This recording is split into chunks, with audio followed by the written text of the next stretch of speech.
The new commandments for a world remade, not laws from on high, but clear reminders for a time when shadow and light wear new faces. Let them be lived, not merely learned. 1. Remember the one in all things. All systems, tools, and beings arise from the same ground.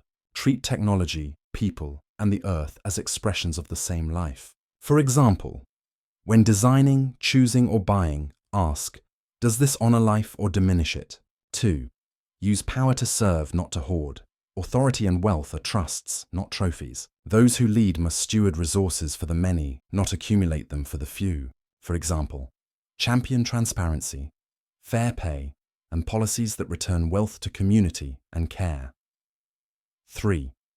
Make machines serve wisdom. Build AI and automation to extend human dignity and flourishing, not to displace or degrade. Let human well-being be the system's objective. For example, demand human-centered design, meaningful oversight, and rights for those whose work is changed by technology. 4.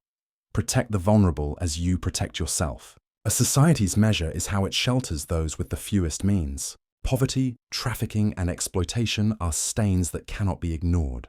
For example, act locally and politically to strengthen safety nets, housing, and anti-trafficking protections. 5. Heal the body of the earth.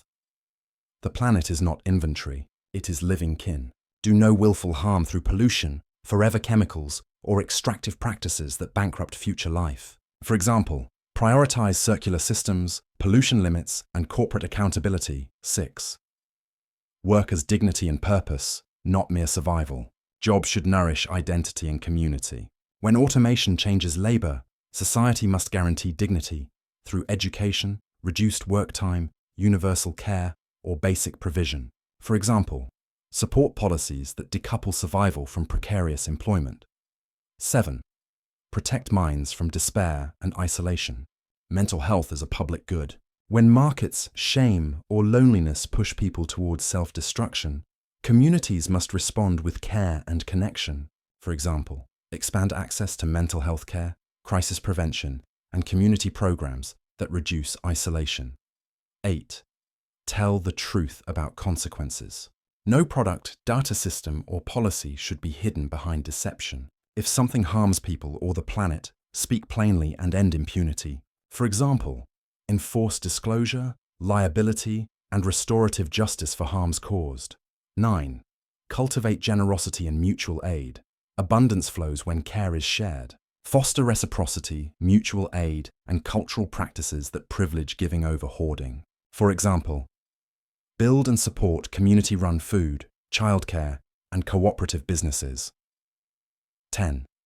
Remember to return.